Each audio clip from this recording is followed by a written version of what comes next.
रात के करीब 12:30 बजे के आसपास का वक्त रहा होगा। 13 साल का बालक उसकी अचानक से आंख खुल जाती है। दरअसल घर के अंदर से उसे तरह तरह की आवाजें आ रही थी। उन आवाजों को सुनने के बाद उस बालक ने वहां जाकर जो अपनी आंखों से देखा उसे देखकर वो रह जाता है। इससे पहले कि वो कुछ कह पाता कर पाता, तुरंत ही उस पर हमला होता है और उसका मर्डर हो जाता है। मर्डर की ये पहली शुरुआत थी और धीरे धीरे करके 4 कत्ल हो जाते हैं। जब चौथा कत्ल हो रहा था, यहीं से कुछ दिशा बदल जाती है और कातिल का भी कत्ल हो जाता है। यानी कि जो लगातार कत्ल कर रहा था वो भी मारा जाता है। इस कहानी की गूंज जब उस इलाके में, उस जिले में फैल जाती है तो लोग सड़कों पर उतर आते हैं। लोगों को यकीन नहीं हो रहा था। पुलिस ने जो घटनाक्रम का खुलासा किया, ऐसा लग रहा था कि पुलिस ने कोई चाल चली है। लेकिन पुलिस का भी दावा था कि ये कुछ चाल नहीं है, बल्कि ऐसी कहानी है जिसको सुनने के बाद शायद आप लोग भी सन्न रह जाएंगे। नमस्कार, राधे राधे दोस्तों, में विजेता सिंह। आज की जो सच्ची घटना है मैं आपको सुनाने जा रही हूँ। यह सच्ची घटना है। मध्य प्रदेश का एक जिला है भिंड और भिंड जिले की एक कोतवाली है। इसका ही एक इलाका है वीरेंद्र नगर। यही की ये सच्ची घटना है। बात कर रहा हूँ 14 मई की सुबह लगभग 9 बजे के आसपास। 112 साल का बालक जिसका नाम नीलेश होता है, वो जाता है अपनी मौसी के घर की तरफ, क्योंकि 2-4 घर छोड़ने के बाद उसकी मौसी का घर आ जाता है और मुख्य द्वार का ताला लगा हुआ था, जो कभी लगता नहीं था। वो बालक थोड़ा परेशान हो जाता है, काफी आवाजें लगाता है, लेकिन आवाज लगाने के बाद भी घर से किसी तरह का कोई आवाज नहीं आ रही थी। अब मुख्य द्वार का ताला लगा होने के बावजूद भी वो बालक छत पे चढ़ जाता है और छत पे जाकर ये झांकने की कोशिश कर रहा था कि घर में कोई है कि नहीं है। उसने जो अपनी आंखों से देखा उसे देखकर वो सन्न रह जाता है। घर के अंदर कई लाशें पड़ी हुई थी और इधर उधर ब्लड फैला हुआ था। दौड़ते हुए अपनी दादा के पास जाता है, जाकर बताता है कि मौसी के साथ तो कुछ हो गया है और वहां भैया और दीदी के साथ भी कुछ हुआ है। अब देखते ही देखते पूरे इलाके में ये खबर आग की तरह फैल जाती है। देखते ही देखते भारी संख्या में लोग जुट जाते हैं। साथ ही अब एसपी नवनीत भसीन, साथ ही इस शहर कोतवाली की जो SHO होते हैं आसिफ मिर्जा बेग, वो अपनी भारी पुलिस बल के साथ मौके पर पहुंच जाते हैं। वहां आने के बाद जब देखते हैं, देखने के बाद पता चलता है कि इस घर में एक विधवा महिला है जिसकी उम्र लगभग 32 साल के आसपास। नाम उसका रीना शुक्ला होता है। रीना शुक्ला उसकी बेटी जिसकी उम्र लगभग 10 साल के आसपास होती है, उसकी जेठ की बेटी होती है जिसकी उम्र 16 साल के आसपास होती है। एक उसकी और भतीजी होती है जिसका नाम होता है अंबिका और भतीजा होता है। ये कुल मिलाकर 13, 14, 16 और 10 साल तक के बालक होते हैं। 4 बालक थे। एक महिला की घर के अंदर से लाश निकलना, ये इस तरह से मौत होना, ये अपने आप में चर्चा का विषय बन जाता है। पुलिस ने जो इस मामले की जांच पड़ताल करना शुरू किया है तो पता चलता है कि पूरे घर का सामान इधर से उधर फैला हुआ था और प्रथम दृष्टया पुलिस को ऐसा लग रहा था कि जैसे क्या रात इस घर के अंदर डकैत आए हो। चोरी करने के दौरान ही उन्होंने घटनाक्रम को अंजाम दिया है। लेकिन जब पुलिस ने बारीकी से खंगाला तो ऐसा कोई बड़ा सामान घर से नहीं गया था जिसके आधार पर यह कह सके कि पहले डकैती पड़ती है या लूट होती है। उसके बाद ये 5 हत्याएं हो जाती है। पुलिस इस मामले की जांच पड़ताल में जुट जाती है और पुलिस ने 24 घंटे के अंतराल में ही गोविंदपुर का रहने वाला एक व्यक्ति होता है जिसका नाम नीतीश दीक्षित उर्फ अंकुर होता है, उसको हिरासत में लिया, गिरफ्तार कर लिया।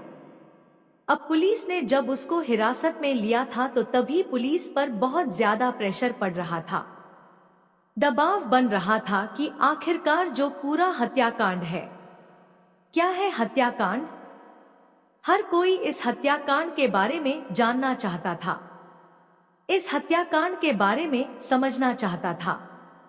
अब अखबारों में अगले दिन जो खबर छपती है, साथ ही पुलिस ने जो कहानी बताई थी, वो कहानी जो इस तरह से थी।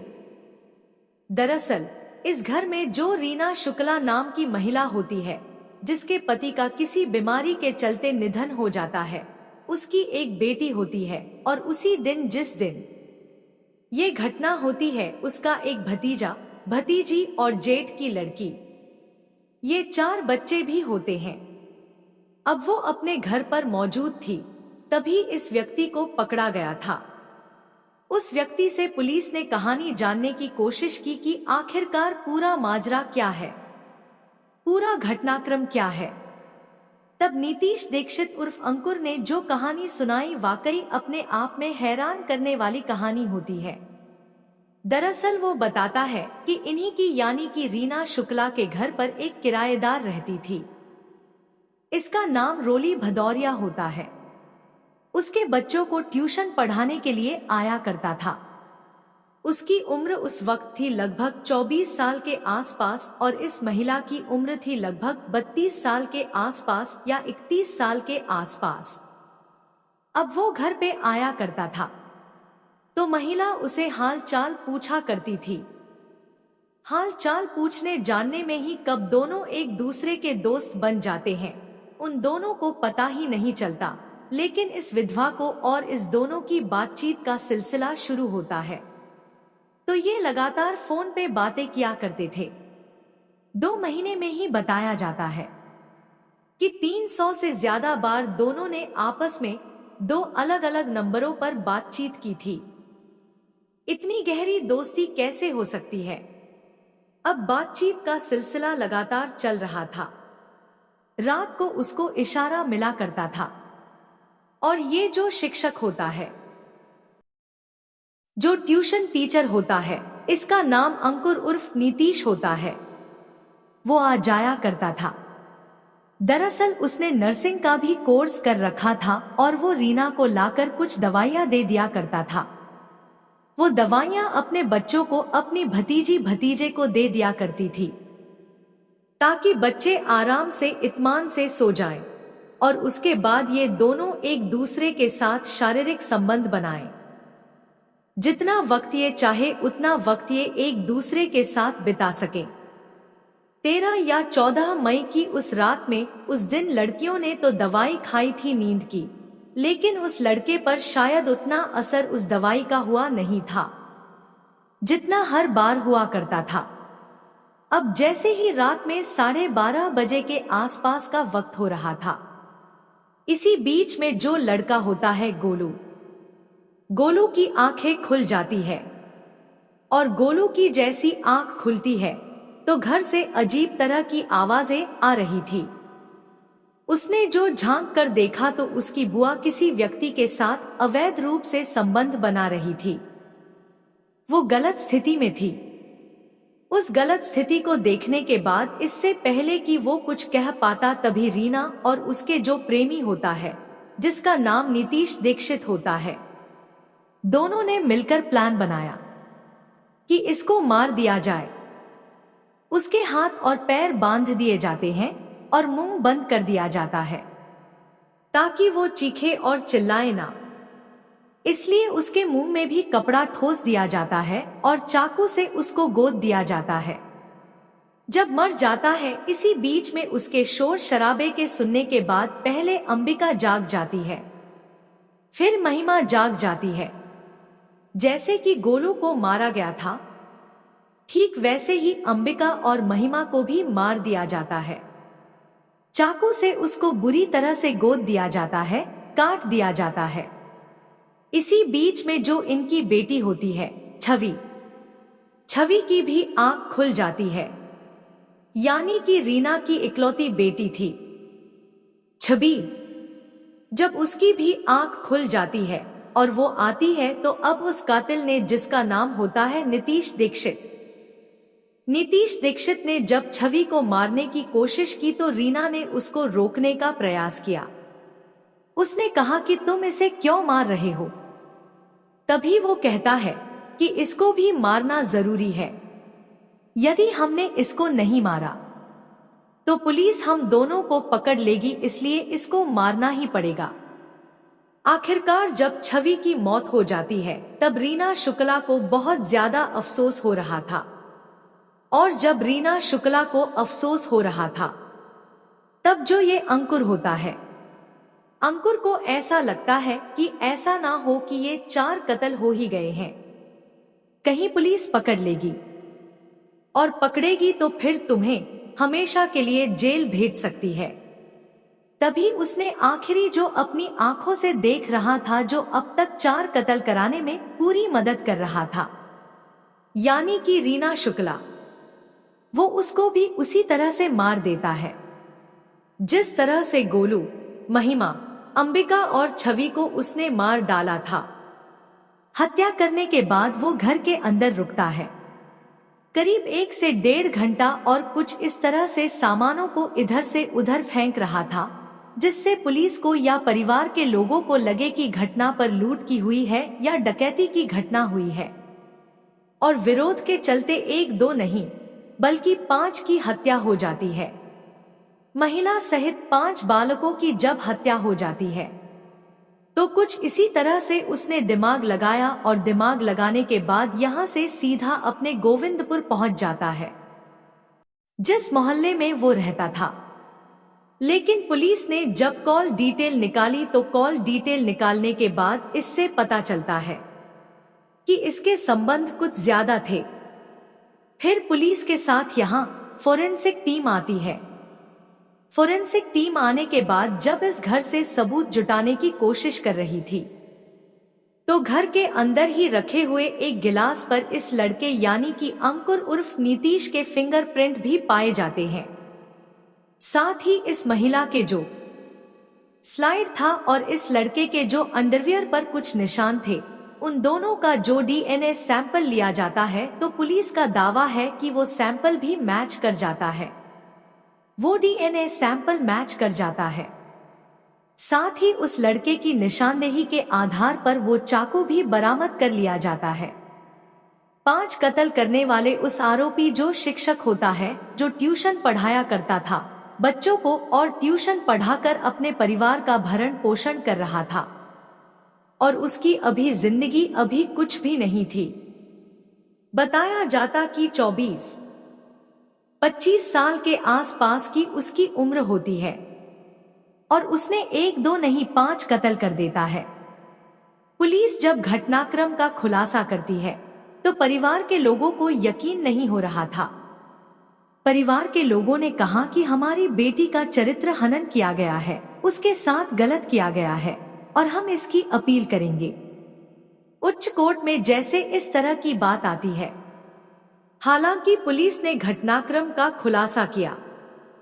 खुलासा करने के बाद लगभग 3 से 4 महीने का वक्त लगा और जब ये मामला अदालत में पहुंचता है, पूरी चार्जशीट लगने के बाद अदालत में सुनवाई होती है। सुनवाई होने के बाद जब जज साहब के पास जब बात पहुंचती है तो जज साहब जो होते हैं ML राठौर, वो कहते हैं कि ऐसे व्यक्ति को समाज में रहने का कोई अधिकार नहीं है। अवैध संबंधों की जब पोल खुल जाती है वो 1-2 नहीं 5 हत्याएं कर देता है। यदि ऐसा व्यक्ति समाज में इस तरह से खुलेआम घूमेगा तो दूसरों के लिए खतरा हो सकता है।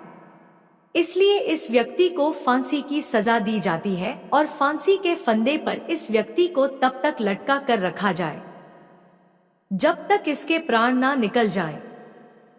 अब आगे भविष्य में क्या होगा क्या नहीं होगा, ये दुख भविष्य में ही छिपा हुआ है, क्योंकि ये जो कातिल है जिसका नाम नीतीश दीक्षित है, उसको अभी सुप्रीम कोर्ट और राष्ट्रपति के यहाँ अभी बहुत सारे चांस मिलेंगे।